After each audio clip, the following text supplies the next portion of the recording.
Hi everyone, so today I have this beautiful set that Die Press has brought to HSN ahead of their Tuesday, I believe it's January 7th, Getting Crafty with Suzanne. It's the stamp and die set called Beautiful Bouquets. So they did send this item free of charge for my review. And of course, all opinions are my own, and any links I have in the description box will be affiliate links, which means I'll make a small commission if you purchase items through those links. So thank you for using those if you would like. Again, with HSN and YouTube, they might be embedded in the video and definitely at the very top of the description box. And sometimes right under the video, there might be a little icon that says like shop or something like that, or like a little shopping bag, and you can click on that and it'll open that up. So thanks for using those if you would like to. Ooh, okay, so let's see. We have some dies here already that are like these big, big bouquets. And in my previous video, I did some stenciling. And in my mind, I was like, okay. And in my mind, I was thinking I would use one of these for the background of this video. So I have this little vine one and then this beautiful rose. So we'll see which one we use today. But just want to make reference to that. And I'll keep that video linked in the description box for you. Oh, yeah. So there's 3 large bouquets. And the stamps, acrylic stamps, are a really nice big size. Let me see if I can get that for you. This one's like 5 inches tall. Yeah, this one's like 4 inches, a little bit taller than that, and another about 4 3/4. So you can see that that takes up a lot of the space, and then it has little spaces in here. So let's look at the instruction or inspo sheet. And of course, it always comes with your standard issue products, which are the sticky sheets, an applicator, information on how to use them. And these are the newer sticky sheets that Die Press has come out with. And a cutting folder for the marquee. But of course, if you do not have a marquee, these thin metal dies will go through any machine that cuts thin metal dies. So whatever you got there. And let's see. So again, we have the die cut, stamp and die cut. And then you have that little spot there so you can pop in some of the, whatever sentiments. So I wish I could just hug you. I really like you. To my forever Valentine, you're my person. Loved you yesterday, love you still, always have, always will, and lots of love for you. Are the sentiments there? Very pretty. And then they're showing you here how you might want to pair that up. That's really cute with the gingham in the background. So we have our stamps, we have our dies, we have our sentiments, and I don't know that I read everything because, yeah, they're showing 6 different things here, and I see 1, 2, 3, 4, 5, 6, 7, 8, 9. So there are actually 9 sentiments that you can stamp in there. Yeah. You're my person. Happy to have you in my life. You mean the world to me. I don't know that I read those already. And sending love. And this other one, that's the one we read. That was kind of like a poem. Okay, so I'm just going to grab some paper and see what I want to do. If I'm going to like color these in with markers or watercolor them or however. So I'll be right back. Okay, so I have a piece of alcohol ink marker paper here. And I think I'm going to use the one that looks like tulips. So we'll stamp that. I'm going to use a hybrid ink. And this alcohol ink marker paper I have is super old, just whatever you have. And if you're looking for one, you probably want to look for a paper that says it's for alcohol ink markers or mixed media. Sometimes those are also great, but you really want to make sure that that's what it says, that you can use markers, because otherwise it'll pill and bleed and not look really great, or feather. Where did I put my ink? Oh, I hadn't grabbed it yet. I have all my inks like right here on this little holder, and I was like, okay, I'm gonna use that. And I guess I just left it there. It was an idea, I just hadn't grabbed it. Okay. Just ink that up. I'm using a stamp positioner because it is a large stamp, and I just want to make sure I got everything, and that looks perfectly awesome. So that's that. And then I guess I'll go ahead and do our sentiment right now. So let me remove that. And people ask what I do to get my stamps going. What I just showed you. I just took it off of here and I put it on there and I stamped with it.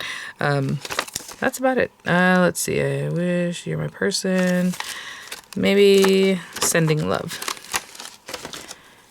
And I don't know what color I'm going to color these guys in, but you can make the sentiment a pretty color or whatever it is that you want. And I don't know if I'm going to put it a little bit sideways. That looks good. I'm just going to go with black. And since I am using alcohol ink markers, you can use, again, I'm using a hybrid ink, but a water-based ink is what you would want to stamp in because it doesn't reactivate with the alcohol, But if you're using water-based inks and you come in with watercolor, it's going to reactivate. And that has a nice look, so maybe you want that. But for this one, I'm just making sure it's all good. But hybrid ink is good for alcohol ink markers and water-based markers, watercolor, that kind of stuff. Let me clean up a little bit and I'll be right back. Okay guys, and with alcohol ink markers, a lot of times you want to use 3 colors, a light, a medium, and a dark, whatever that is. I haven't used these markers in forever, so I'm going to use them today. Why not? They look very similar, both of these, huh? Okay, so depending on how you like to color, I mean, these are smaller areas, so what I'm going to do is come in with the darkest color, and maybe, like in my leaves, just do a little something there, a little something at the very base here. You can do one area at a time. You don't have to do it all like I'm kind of doing here, just at the very bases. And unfortunately, these only have a larger kind of brush tip, so I have to be very careful. I say I'm going outside the lines already. And then maybe you want to come with the middle color, your mid color. I don't know. I was going to call it mid color. That sounded funny. Just that guy there. I don't know if you know the kids, when they call something mid nowadays, it's like, not good. Like mediocre, I suppose, is what they're trying to say. So it just made me laugh when I said a mid color. And then maybe push through with the lightest color that you have after that. So again, one area at a time is good too. That way everything's blending nicely. Maybe I could have put some shadow behind this little card piece behind my leaf. But we're just going to quickly do that. So I'm going to go through all the areas that are green and just finish that up. Okay, and then I got yellow for the bow. So again, this is a very interesting yellow. Oh, that's the light color. Okay, so the dark piece, I'm going to go right down the center and out this way. And again, you can pull that through with the middle color and then the lightest color. And again, this is just some quick coloring, guys. Hopefully that's still in frame. Okay, good. And one other thing I forgot to bring out is for this paper, so it doesn't look like I forgot. I'm going to go back through with the dark color because this one really kind of faded away. Yeah, that's fine. And then for this guy, I'm just going to take a really like soft blue, and I'll do that in just a moment. And I'll do one of the flowers for you, and then I'll come back because it's going to be very much the same. With the dark, just kind of at the base. Oh, this is darker, much darker than I thought. Okay. This is much darker. So I'm just kind of hitting the areas where maybe there'd be a little bit of, color like that. And then the mid color. And sometimes I like to start light, then go to dark, then middle color, then light again all the way through. It's whatever you want. Right now I'm just starting dark and then going to the medium color and then the light. And you can just kind of blend that out. Within each petal is how I normally do that. Just keep the colors where I want them. Okay, and that's what I'm going to do for basically all of them. Okay, I am taking the middle of the green just to kind of go in here, just to give a little bit of a shadow under these little areas. Okay, and then those came out really pretty. Again, just take a light blue or something like that, or even gray, and just kind of go under here. Now this blue isn't as light as I would like, but that's okay. What I'm going to do is do that, and then I'm going to pull it through with the blender. I'll be right back. So a colorless blender isn't really a blender. It's just the alcohol portion of like these alcohol ink markers. And really it's an eraser. But what I can do with this one is very much lighten this blue. So I'm just going to kind of go over it like that and just kind of flick through it and it'll just soften it. Okay. I don't know if you can see that already. It's much less vibrant and it'll keep erasing a little bit of it as it sits there on it. So that's great. Okay. And then we're going to run this through, cut it out, and pop it onto our card base, which I need to go ahead and make a card. Which reminds me, I need to make a card base. I have the topper, I don't have the card base. Now, that looks really good. Like, I can see in there pretty well, but we have the stem, and what if I'm a little bit crooked or, whatever. So what I'm going to do is actually run this through. Ooh, should we do gold glitter? Maybe some gold glitter. I've been using this glitter recently. It's not really gold, as you can see. It's more of a little toned down. But we can use this to do a drop shadow, but also to be our guide. So let me just... we need plenty of paper around because you do need like a little something to help you. And I'm going to cut this down. This is so pretty, guys, and it colored so quickly. We need a little washi. And a good amount. This is glitter paper, and glitter paper, you know, does not like being glued on the top. So I'm gonna run it through here. Okay, I'm just gonna run it through their die cutting machines. I have this guy in front of me. I'll take this, and then we're gonna use that to help us cut out our image. So hopefully you've seen this trick. It's something we've been doing for, I don't know, a couple decades now, maybe. Let's see.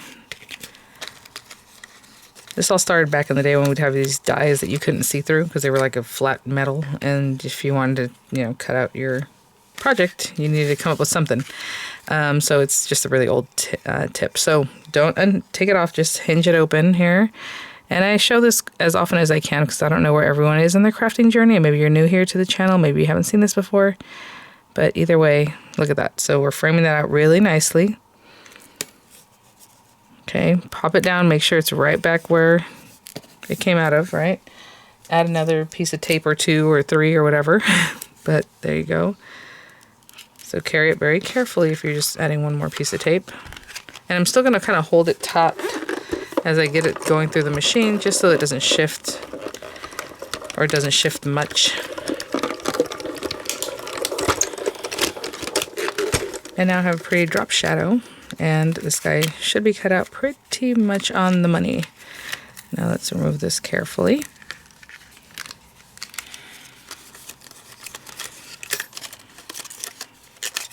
I mean, you can't get much more perfect than that. Lovely. And since we have this gorgeous thing, I'm going to use it again as a drop shadow. So let me grab a card base and I'll be right back. Okay guys, for this one I'm going to make my card open up like portrait mode. So I'm going to cut my A2 size paper at 4 1/4 and then score it at 5 1/2.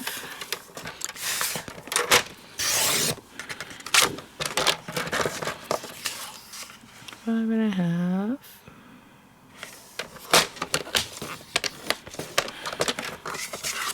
Really thick paper here. And then I trimmed down my topper. It was 4 1/4 by 5 1/2, but I do like having like a little bit of an edge. So I trimmed it down as close as I could to 4 1/8 by 5 3/8. So it's really right on the stencil area. And then we're going to glue our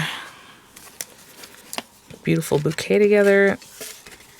Such a nice set. I mean, really quick. The examples are for the rose, or no, roses? Yeah, I guess it's a big flourishing, kind of like those big kind of peony. It's a rose. I think it's a rose. And then the other one is like a daisy. A Gerbera type daisy thing. So this is an example of the tulip that's not in the inspo sheet. So I think that works out real well.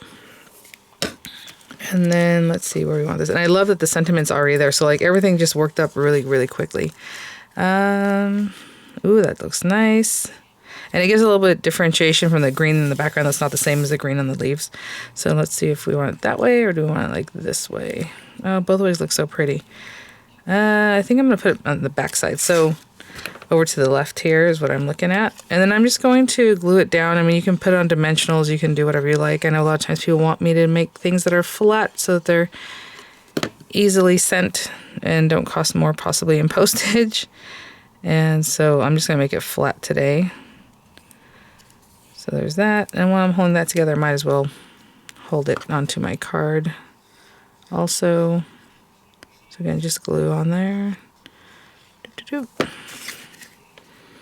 Ooh, like that. A little cheeky, a little jaunty angle. I think that's pretty. Okay, I'll be right back. Okay, guys, and there's our gorgeous card with that beautiful stenciling in the background. I love the way the glitter just sets it off. And then, you know, your sentiment in there. Really, really pretty. Quick and easy to use. Thanks for watching, guys. And again, make sure to check in with Susanna, I'm assuming, and Beth on Tuesday, January 7th. I think they do it at 7 p.m. It's the Suzanne Gets Crafty, like on Facebook. So if you're familiar with that, I believe it starts 7 p.m. Eastern. So I'll have more info in the description box once I have that for you. And I will have some images coming up. I'll have the links in the description box again, possibly embedded here in the video. And I will see you all at the next one. Bye now.